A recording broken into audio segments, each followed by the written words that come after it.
नमस्कार, मैं रवीश कुमार। अलंकारों और विशेषणों से सजाकर बजट ऐसे पेश किया गया है कि ना आगे देखने की जरूरत है, ना पीछे मुड़कर।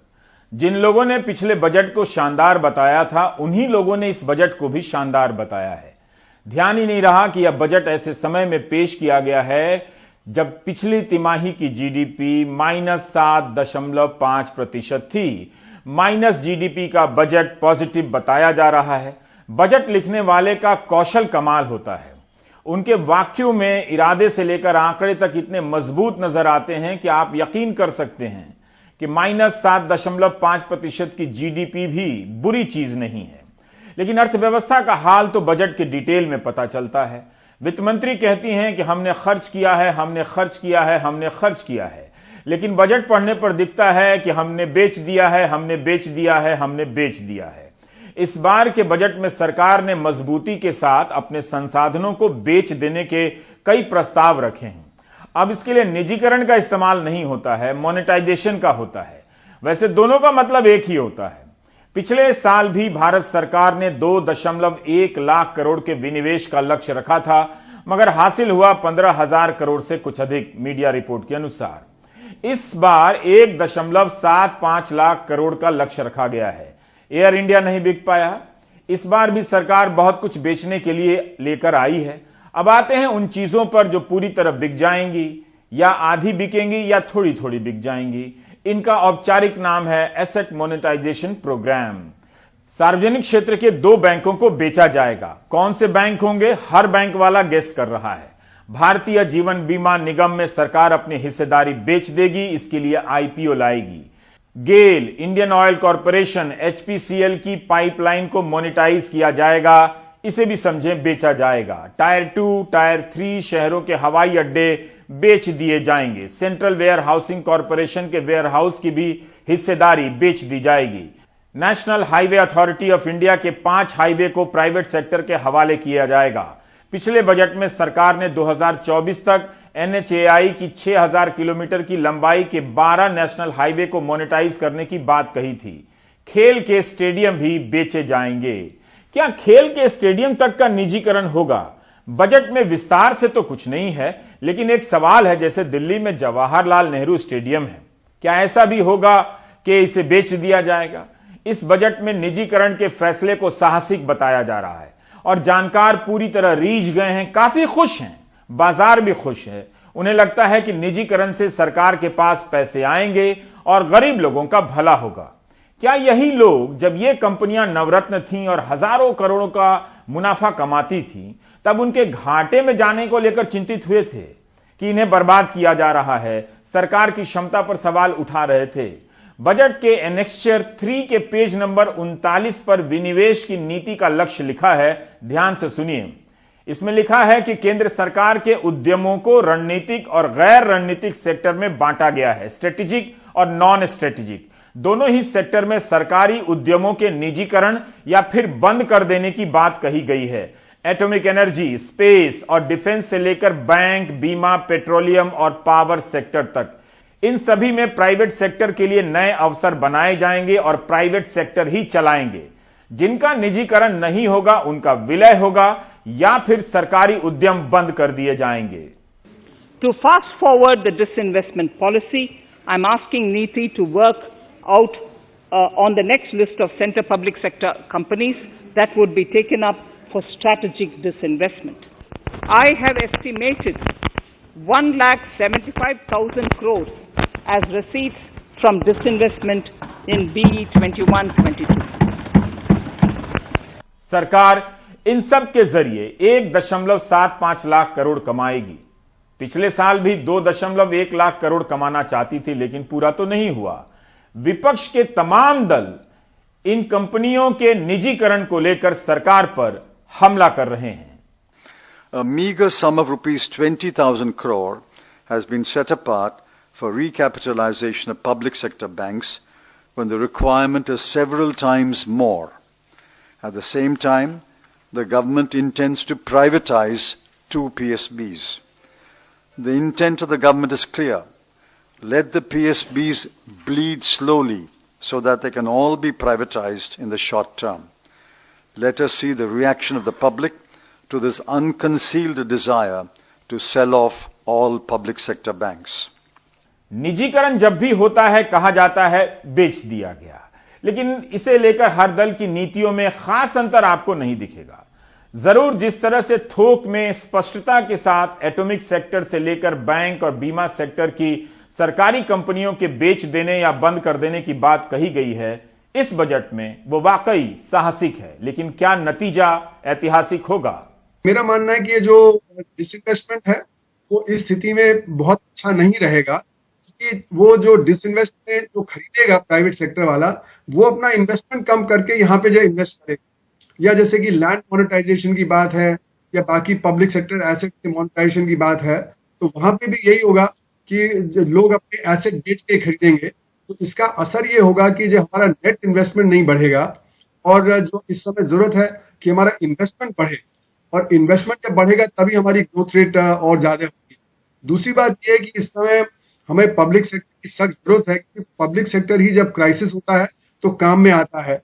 अगर हम पब्लिक सेक्टर को डिसइन्वेस्ट करते चले जाएंगे तो कुछ समय बाद जब और पैंडेमिक आएगा या और कोई परेशानी आएगी तो हमारे पास पब्लिक सेक्टर कमजोर होगा और वो हमें मदद नहीं कर पाएगा इकोनॉमी को दोबारा रिस्टोर करने के लिए। तो इसलिए मेरा मानना है कि जो पैंडेमिक का एक लेसन है वो ये है कि हमें पब्लिक सेक्टर को और सुचारू रूप से चलाना चाहिए, उसको और सुदृढ़ करना चाहिए, न कि उसको प्राइवेटाइज करना चाहिए और डिसइन्वेस्ट करना चाहिए। नीति आयोग ने जून 2019 में सुझाव दिया था कि 48 सरकारी कंपनियों का निजीकरण कर दिया जाए। इनमें एयर इंडिया, एनटीपीसी का कुछ हिस्सा, cement corporation of India, Bharat earth movers और स्टील अथॉरिटी ऑफ इंडिया जैसे नाम थे। सरकारी जमीनें भी बेची जाएंगी। सरकार की निगाह सरकारी जमीनों पर भी है बेचने के लिए। To similarly incentivize states to take to disinvestment of their public sector companies, we will work out an incentive package of central funds to states. Idle assets will not contribute to Atmanirbhar Bharat. The non-core assets largely consist of surplus land with government ministries and departments and public sector enterprises. Monetizing of land can either be by way of direct sale or concession or by similar means.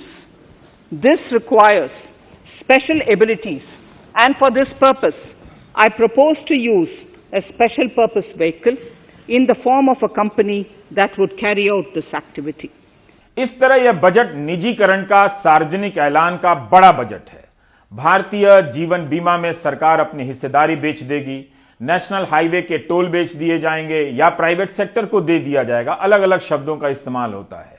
शहरों में private sector को 20,000 बसें चलाने के लिए एक model बनाकर दिया जाएगा, पीपीपी मॉडल। क्या इससे परिवहन विभाग की सरकारी बसों और डिपो पर भी असर पड़ने वाला है? सैनिक स्कूलों के बुनियादी ढांचे की हालत बहुत अच्छी नहीं है, उनके कर्मचारियों की भी हालत ठीक नहीं है। अब तक 29 सैनिक स्कूल हैं, कुछ और बन रहे हैं, लेकिन इस बजट में सरकार ने कहा है 100 और सैनिक स्कूल बनाए जाएंगे और एनजीओ के साथ प्राइवेट स्कूलों या राज्यों की मदद से बनाए जाएंगे। ये सैनिक स्कूल चलाने वाले एनजीओ कहां से आ जाएंगे, सरकार बता सकती है। पुरानी गाड़ियों को स्क्रैप करने के फैसले का स्वागत हो रहा है। कहा जा रहा है कि इनकी जगह पर नई गाड़ियां आएंगी और ऑटोमोबाइल सेक्टर को फायदा होगा। देखिए, हमारे देश में 20 साल के पुराने छोटे मोटे सब व्हीकल को लेकर 1 करोड़ व्हीकल है। अब देखो, 20 साल पहले मैंने जब स्कूटर लिया था तो उसका एवरेज था 32 किलोमीटर पर लीटर, अब 80 किलोमीटर है। तो नया व्हीकल नई टेक्नोलॉजी का आएगा, उसमें सेफ्टी के नॉर्म्स हैं, एयर बैग्स है, सब कुछ है। तो रोड सेफ्टी के लिए अच्छा है, फ्यूल कंजम्पशन के लिए अच्छा है, पोल्यूशन कम करने वाला है। ट्रक वालों के लिए मेंटेनेंस कॉस्ट लगती थी पुराने में, वो लगेगी नहीं। तो ओवरऑल नई टेक्नोलॉजी का उपयोग करने से फायदा होगा, और ऐसे सब लोगों के लिए अब मैं डिटेल में ये पॉलिसी जाहिर कर रहा हूँ, और निश्चित रूप से इसमें मेरा विश्वास है कि लोगों का भी फायदा होगा। और दूसरा, ये जो स्क्रैप होगा, स्क्रैपिंग व्हीकल का, उसमें aluminium, copper, steel, rubber, plastic ये अवेलेबल रिसाइकल होगा। तो हमारे कंपोनेंट जो होंगे उसमें भी 30-40% कॉस्ट कम होगी। अब ऑटोमोबाइल इंडस्ट्री का हिंदुस्तान का टर्नओवर 4.5 लाख करोड़ का है। मेरा विश्वास है कि 1 साल के अंदर ये 6 लाख करोड़ का होगा। इसमें से अभी 1,45,000 करोड़ एक्सपोर्ट है। मेरे हिसाब से ये 2.5 लाख करोड़ का एक्सपोर्ट होगा, और देश में सबसे ज्यादा रोजगार देने वाला ये उद्योग है। हर जगह पुरानी गाड़ियां खड़ी हैं, किसी को पता नहीं कि उन्हें कैसे हटाएं। बेसमेंट से लेकर मोहल्ले की पार्किंग में खड़ी ऐसी गाड़ियां अब गायब हो जाएंगी, उम्मीद की जानी चाहिए। आयकर विभाग से थोड़ा डर कम हुआ है। 3 साल से पुराने मामले अब जांच के लिए नहीं खोले जाएंगे। पहले 6 साल तक की फाइल खोली जा सकती थी। 50 लाख से अधिक के मामले में ही 10 साल तक की फाइल खोली जा सकती है। पहली बात तो यह है कि जो छोटे केसेज हैं जिसमें कि टैक्स की चोरी 50 लाख की इनकम से कम की है, उसके अंदर तो पीरियड ये 3 साल का रिस्ट्रिक्ट हो जाएगा। लेकिन जो आज की डेट में जो एग्जिस्टिंग प्रोविजन है जिसमें कि 6 साल के बाद कोई भी टैक्स की चोरी अदर देन सर्च केस में नहीं हो सकती थी, उसका पीरियड बढ़ के अब 10 साल हो जाएगा। तो अब ये दोनों तरह से माना जा सकता है। एक कि छोटी जहां पे टैक्स की चोरी 50 लाख से ज्यादा कम इनकम की है उसके इनके केसेस 3 साल में हो जाएंगे, 3 साल के बाद नहीं खुल पाएंगे। लेकिन जहां पर 50 लाख से ज्यादा है उनका दायरा बढ़ के 6 की जगह 10 साल का हो जाएगा। मेरा ऐसा मानना है कि by and large taxpayer के अंदर जो डिस्प्यूट है वो ज्यादा इनकम के होते हैं और जो इन्फॉर्मेशन बाद में आती है उसके बारे में डिस्प्यूट होते हैं। तो जो टैक्स रिटर्न में या किसी इंटरप्रिटेशन के बारे में जो चैलेंजेस आएंगे तो अब सरकार के पास साधन होगा कि वो उस असेसमेंट को 10 साल से खोल जाएगी, क्योंकि उन्होंने एक ही राइडर लगाया है कि अब ये अप्रूवल चीफ कमिश्नर से लेनी होगी और साथ के साथ उसमें यह भी राइडर लगाया है कि वो ऐसी टैक्स की चोरी जिसमें कि जो एक असेट्स के रूप में नजर आ रही हो। यह अपने आप में एक बहुत बड़ा डिबेटेबल इशू रहा है, क्योंकि सर्च के केस में भी ये एक अपने आप में डिबेट रही है कि 50 लाख की इनकम जो असेट्स के रूप में रिफ्लेक्ट हो रही है उसका मीनिंग क्या है।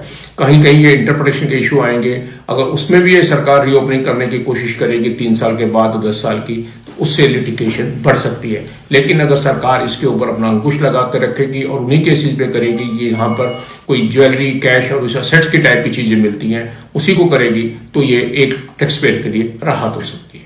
हमें याद रखना चाहिए कि इस वक्त अर्थव्यवस्था संकट से गुजर रही है। पिछले वित्त वर्ष की 2 तिमाही की जीडीपी माइनस में चली गई।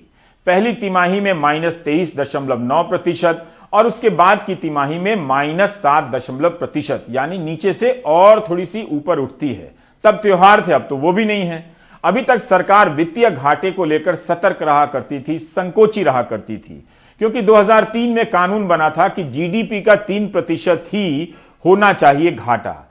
लेकिन सरकार इसे अब 9.5% तक ले जाने के लिए तैयार हो गई है। मतलब आमदनी से ज्यादा खर्च करेगी। इसकी मांग की जा रही थी कि सरकार जनता में मांग को बढ़ाने के लिए ज्यादा पैसा खर्च करे। लेकिन सरकार के पास पैसे कहां हैं? जब उसके पास होगा तभी तो वो खर्च करेगी।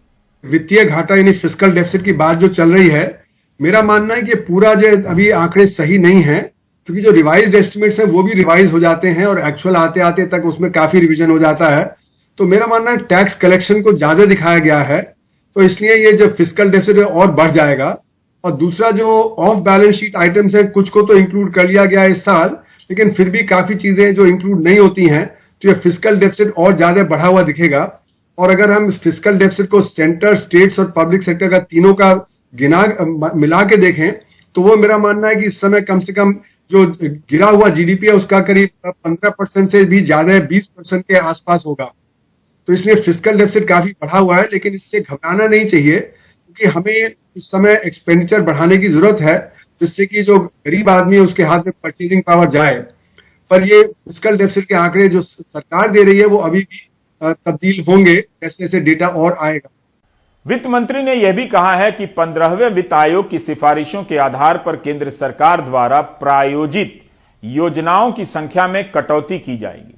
इस बजट में बहुत सी ऐसी योजनाएं हैं जिन पर अगले 3 या 5 साल में होने वाले खर्च का ब्यौरा दिया जाएगा। इससे होता यह है कि जब 5 साल की अनुमानित राशि एक साथ बता दी जाती है, तब हेडलाइन बड़ी हो जाती है और उसका प्रतिशत भी भाग जाता है, ऊपर चढ़ जाता है। इसलिए बजट को समझने के लिए कम से कम आपको इस बजट को समझने के लिए 2019 के बजट को भी देखना पड़ेगा, 2020 के भी। एक उदाहरण देता हूं। जुलाई 2019 के बजट में वित्त मंत्री ने नेशनल रिसर्च फाउंडेशन बनाने की बात कही। 2 साल बीत गए, अब जाकर 50,000 करोड़ खर्च करने का प्लान बना रही हैं, उसका पैसा दे रही हैं, जो अगले 5 साल में खर्च होगा।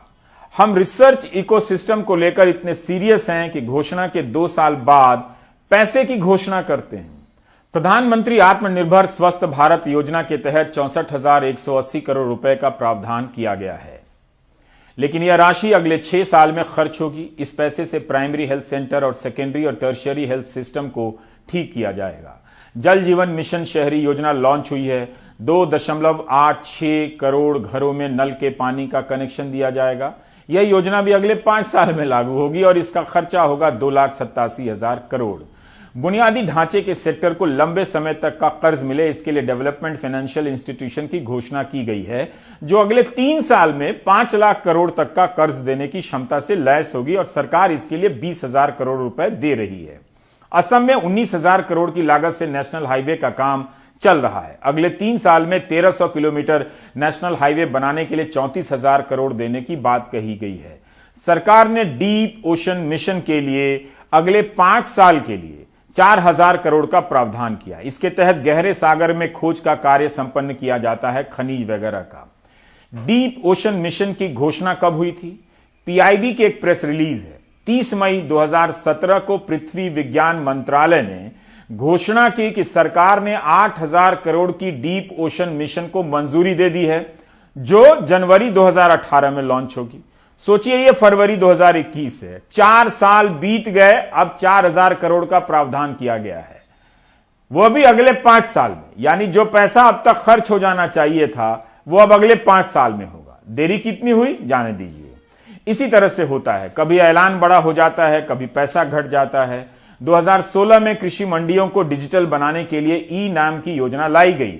2 साल में 585 मंडियों को जोड़ने का लक्ष्य रखा गया, लेकिन मई 2020 तक यह संख्या 585 ही रही।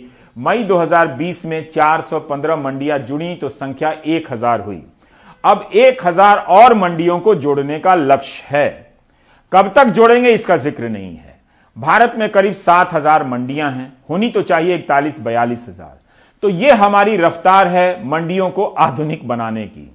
आर्थिक मसलों के पत्रकार अनिंदो चक्रवर्ती ने ट्वीट किया है कि इस बार के बजट में 6% की कटौती की गई है। कृषि बजट में प्रधानमंत्री किसान सम्मान योजना की राशि भी 13% कम हो गई है।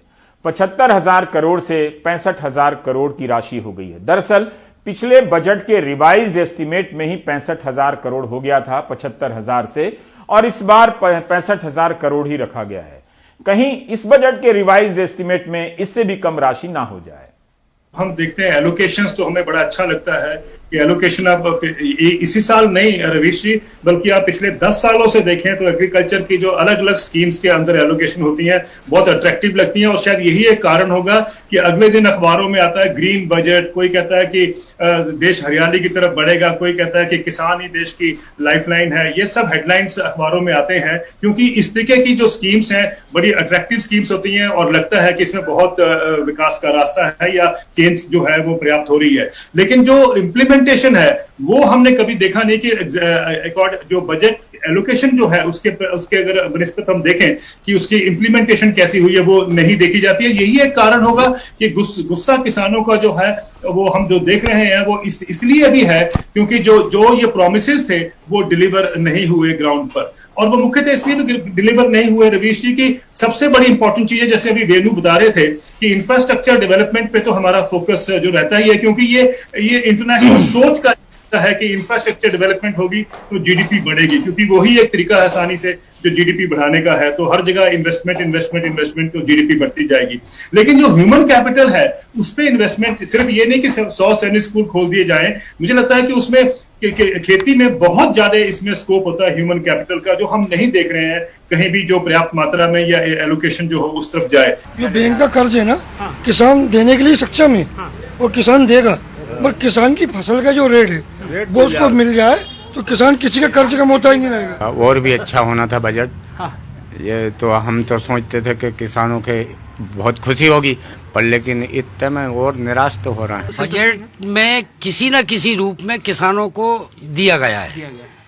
किसानों को मतलब अब ये ज्यादा समझ में तो नहीं आया, लेकिन किसी न किसी रूप में जो बजट बढ़ा है वो किसानों को दिया हुआ है, तो उससे हम संतुष्ट हैं। एमएसपी को कानूनी जमा पे रहना, या मान लो किसान की तीनों कानून की मांगे जो भी उसमें संशोधन करना, एक संतोषजनक सरकार को जवाब देना चाहिए था कि आपको हम सरकारी एमएसपी ये देंगे, इस पे MSP से नीचे अगर खरीदी होती है तो इसके लिए ये कानून है, व्यापारी का लाइसेंस रद्द होगा, या जो भी एक किसान को, या आपको हम ट्रैक्टर ले रहा हो तो हम आपको 1 लाख की सब्सिडी दे रहे हैं ट्रैक्टर में, क्या है ये? जाहिर है सरकार के पास घोषणा है मगर रोकड़ा नहीं है।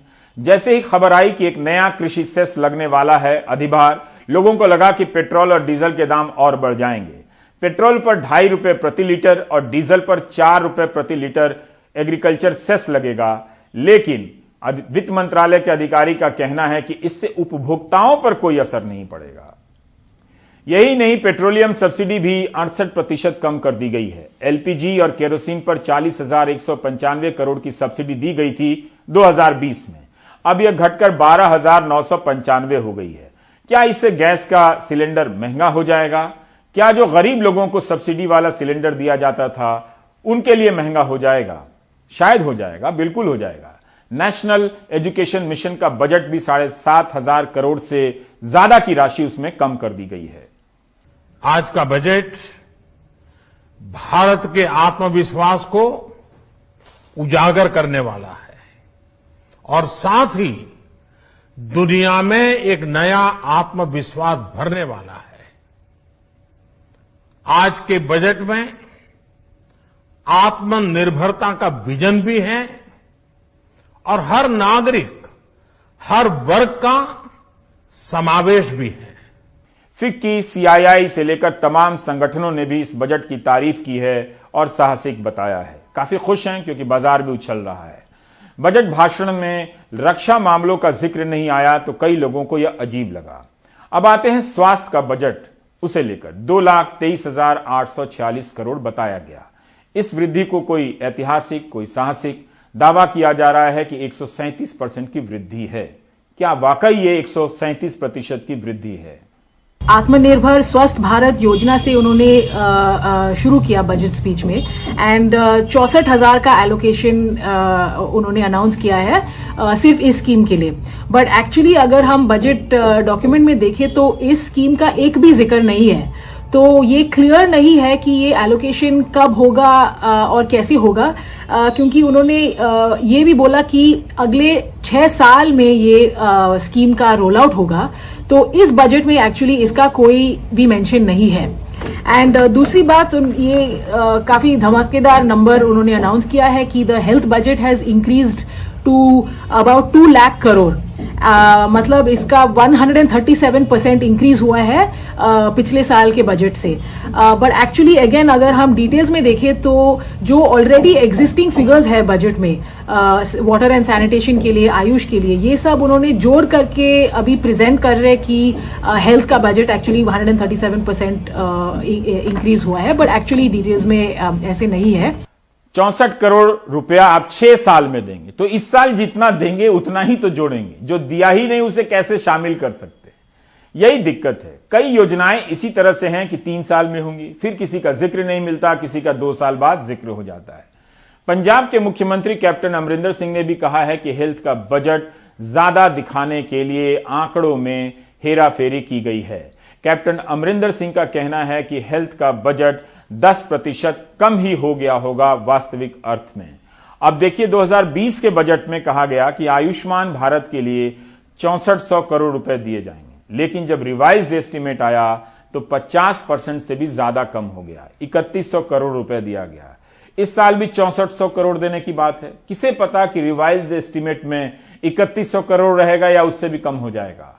वित्त मंत्री ने कहा है कि 15वें वित्त आयोग की सिफारिशों को ध्यान में रखते हुए जो केंद्र की योजनाएं हैं उनमें कमी लाई जाएगी। ये मैं फिर से बता रहा हूं।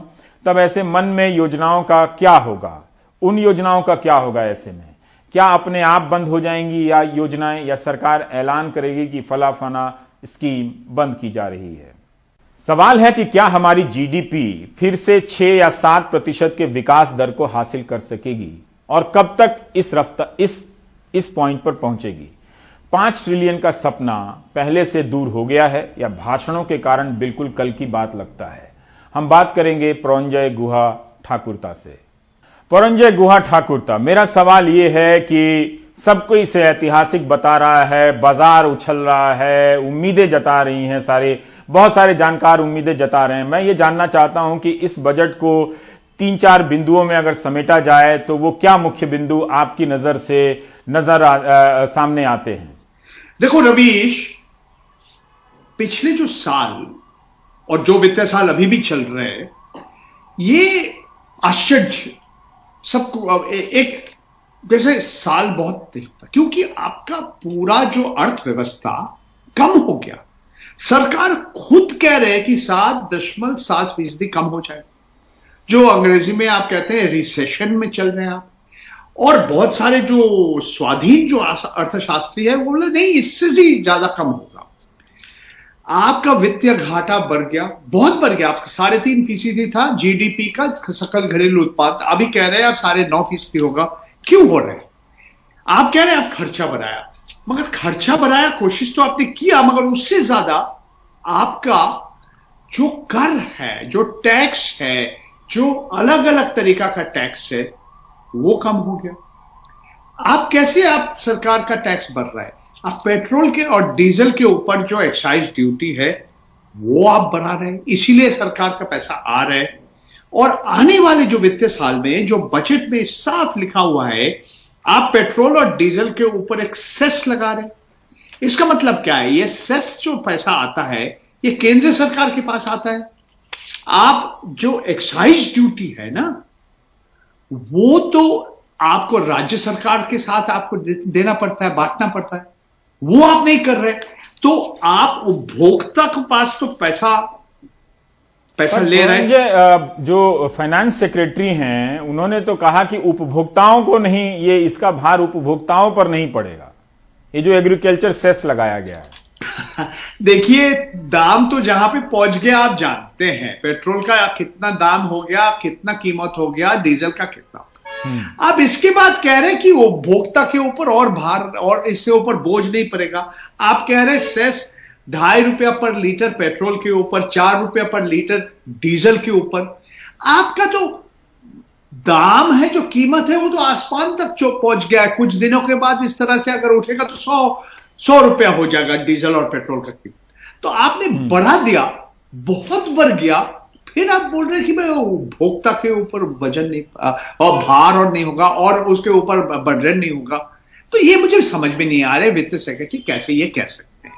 मेरा कहना है कि जो सेस आपने बढ़ा दिया, इसका फायदा केंद्र सरकार को मिलेगा और राज्य सरकार को नहीं मिलेगा। तो एक तरह से हमारा जो फेडरल सिस्टम है, जो संघीय ढांचा है, और भी कमजोर हो जाएगा। और जो मैं ये जानना चाहता हूं कि ये निजीकरण को लेकर कहा गया है, ठीक है, कि सरकार के पास पैसे नहीं हैं, उसे पैसा चाहिए, अलग अलग टुकड़ों में प्राइवेटाइजेशन होता था, हो ही रहा था, तो सरकार ने एक साथ जमा करके कहा कि हम इतने सारे ये लिस्ट है, इन सबको प्राइवेटाइज कर देंगे। ठीक है, ये आज नहीं, मोदी सरकार, भारतीय जनता पार्टी का सरकार बहुत साल से कह रहे हैं। वो उसका एक ही रास्ता है, उनका कहना है सारे सरकारी संस्थाएं जितना आप कोशिश कीजिए इसको बेच दीजिए। आप इंश्योरेंस कंपनी को बेचने चाहते हैं, आप कह रहे हैं कि बैंकों को आप बेचने चाहते हैं, आप कानून बदल के लाइफ इंश्योरेंस कॉर्पोरेशन का शेयर बेचने चाहते हैं। अभी तक आपको पैसा कैसा आया? एक पब्लिक सेक्टर कंपनी, एक सरकारी कंपनी और दूसरे सरकारी कंपनी का शेयर खरीद लिया। आप देखिए कि 2020-21 में आपका लक्ष्य था 2,10,000 करोड़, आपको कितना मिला? आपका बजट खुद बोल रहे हैं, रिवाइज्ड एस्टिमेट, कि 32,000 करोड़। फिर भी आपका, मैंने 15,000 कहा था, मीडिया रिपोर्ट में पढ़ा था मैंने, वो 32,000 करोड़, 2 लाख करोड़ में से सिर्फ 32,000 करोड़। हाँ, और ये है रिवाइज्ड एस्टिमेट, मतलब कुछ और आएगा। अभी तक शायद उसको 15,000 या 20,000 जो भी मिला है वो अलग बात है। ठीक। आप फिर आने वाले जो अगला वित्तीय साल में बजट एस्टिमेट में आप दिखा रहे हैं कि आप 2,10,000 करोड़ से लक्ष्य कम कर दिया आपने, 1,75,000 करोड़ आप विनिवेश या निजीकरण से लेंगे। आप कोशिश कर रहे हैं भारत पेट्रोलियम को बेचने के लिए, एयर इंडिया को बेचने के लिए, कंटेनर कॉर्पोरेशन के बेचने के लिए, Pawan Hans, IDBI bank, shipping corporation. बात है कि खरीदने वाले लोग हैं, समय बताएंगे, शेयर कहां तक पहुंचेगा, कौन खरीदा, ये अलग बात है। देखिए, हमारा माननीय वित्त मंत्री जी निर्मला सीतारामन जी बोल रहे हैं हम खर्च कर रहे हैं, बहुत बार कह रहे हैं स्पेंड स्पेंड स्पेंड। आप बारीकी से देखिए, पूरा भारत सरकार और हमारा केंद्र सरकार का कितना खर्च आपने बढ़ाया, ज्यादा तो नहीं बढ़ा। आप अगर मुद्रास्फीति को जोड़ के अगर आप देखेंगे तो आपका 2020-21 का जो रिवाइज्ड एस्टिमेट है और 2021-22 का जो बजट एस्टिमेट है, खास तो फर्क नहीं है। 34 लाख करोड़ के आसपास। इसका मतलब है आपका वित्तीय घाटा बढ़ रहा है क्योंकि आपका राजस्व नहीं आ रहा है। आप दिखा रहे हैं कि हम स्वास्थ्य के ऊपर ज्यादा पैसा खर्च कर रहे हैं। हाँ, आप खर्च कर रहे हैं। आप कह रहे हैं 137% ज्यादा पैसा खर्च कर रहे हैं निर्मला सीतारामन जी, मगर एक कारण है, वो कारण है कि आप 35,000 करोड़ ज्यादा ये महामारी के लिए, ये कोरोना के वैक्सीन के ऊपर खर्चा है। ये एक सबसे बड़ा कारण है जिसके ऊपर आप खर्च कर रहे हैं। ठीक है, आप समझ गए जी जी। आप मंत्रालय देखिए, department of health and family welfare देखिए, उनका उतना नहीं बढ़ा।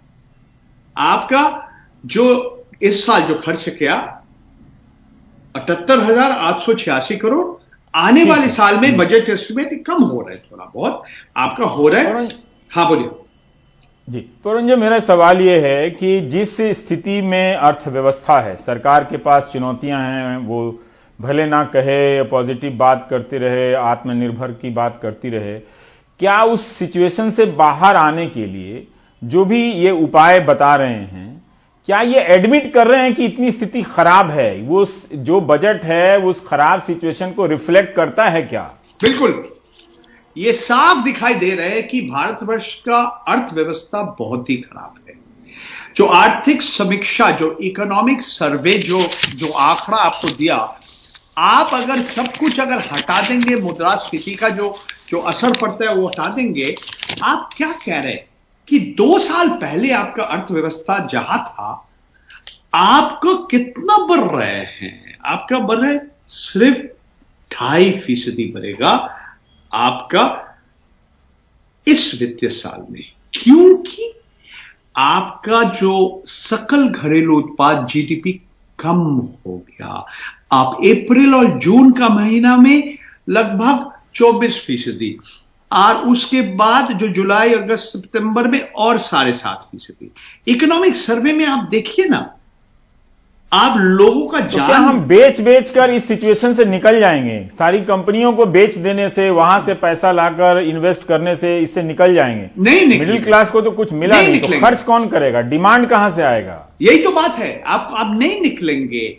आप दिखा रहे हैं कि हमारा स्थिति ऐसे वी शेप, वी करके ऊपर आ जाएगा। हमें तो नहीं लिख रहे, कैसे आएगा? अब देखिए, आज कृषि क्षेत्र का कृषक आंदोलन कर रहे हैं। आप कृषि क्षेत्र को वो खर्चा बढ़ाया? आपने नहीं बढ़ाया। मनरेगा आप लोगों को नौकरी दे रहे हैं, ठीक है, आपका जो लक्ष्य था बहुत बढ़ गया, काफी बढ़ गया। आने वाले साल में आप बढ़ा रहे? नहीं बढ़ा रहे। आपका जो पिछले जो वित्तीय साल में जो था उससे ऊपर काफी बढ़ गया इस साल में, मगर आने वाले साल में आप नहीं बढ़ाने चाहते। तो आप एक तरह से पूरा दक्षिणपंथी राजनीति आपका है। आप रोजगार के बारे में नहीं कह रहे। आप पूरा बजट में देखिए ना, निर्मला सीतारामन जी का जो भाषण जो 2 घंटा से ज्यादा लिया, मनरेगा का बात उन्होंने एक बार भी किया नहीं किया। तो मेरा ख्याल है, देखिए, ये अर्थव्यवस्था बहुत खराब है और सरकार का जो राजस्व है वो कम हो रहा है। आप कह रहे हैं हम खर्च करेंगे ज्यादा, आप कहां से खर्च करेंगे, कैसे खर्च करेंगे? ठीक है, ये साफ नहीं। बहुत बहुत शुक्रिया पौरंजय गुहा ठाकुरता बताने के लिए। बजट की सारी बारीकियां एक कार्यक्रम में, ना तो एक दिन में, पहले दिन नहीं हो सकती हैं, बहुत लोगों की जरूरत होती है, तो जाहिर है बहुत सारी बातें छूट भी गई हैं। मैं ये नहीं मानता कि इस बजट में मिडिल क्लास के लिए कुछ भी नहीं है। सारा कुछ तो मिडिल क्लास के लिए ही हो रहा है, और कुछ नहीं है तो कम से कम पढ़ने के लिए बजट तो है। तो जो आपको पढ़ने के लिए मिल रहा है बजट, वो कैसे नहीं आपके लिए कुछ नहीं है। ब्रेक के बाद बात करेंगे किसानों की।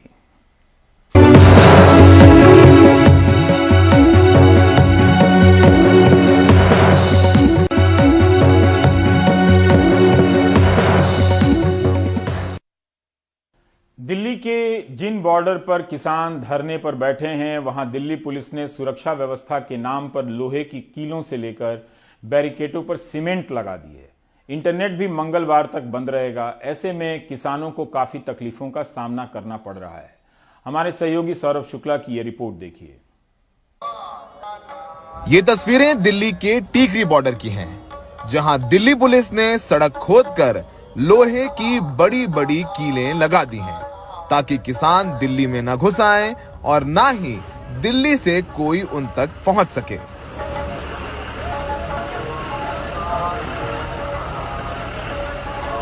दिल्ली के सिंघू, टीकरी और गाजीपुर बॉर्डर पर पुलिस ने बैरिकेडों के बीच सीमेंट भी डाल दी है। न अब कोई किसान प्रदर्शन स्थल तक दिल्ली से पैदल पहुंच सकता है और न ही कोई पैदल यहां से बाहर आ सकता है। यहां तक कि दिल्ली पुलिस ने तलवारों से मुकाबला करने के लिए लोहे की तलवार जैसी दिखने वाली लाठियां भी तैयार कर ली हैं। लगातार तीसरे दिन भी दिल्ली की सीमाओं पर इंटरनेट ठप रहा, जिसकी वजह से प्रदर्शन पर बैठे किसान आज प्रस्तुत किए गए बजट को नहीं देख पाए। बीच बीच में बिजली कटौती भी जारी है, जिससे लंगरों पर लगी मिक्सी और पानी की मोटरें भी चल नहीं पा रही हैं। सरकार से लारे ला रही है और कुछ नहीं। तो इंटरनेट के बजट देख पाए? नहीं, बिल्कुल नहीं देख पाए। क्यों? नेट चल नहीं रहा, कहाँ देखें? हमारे को टीवी नहीं है, कुछ पेपर नहीं, कुछ नहीं है। आपको पता नहीं चलता है क्या होगा? नहीं, कई बार किसको भी कॉल करते हैं, कोई कॉल भी नहीं लगता। लेकिन इन तमाम समस्याओं के बावजूद भी सिंघू बॉर्डर पर हजारों की तादाद में किसानों का आना जारी है।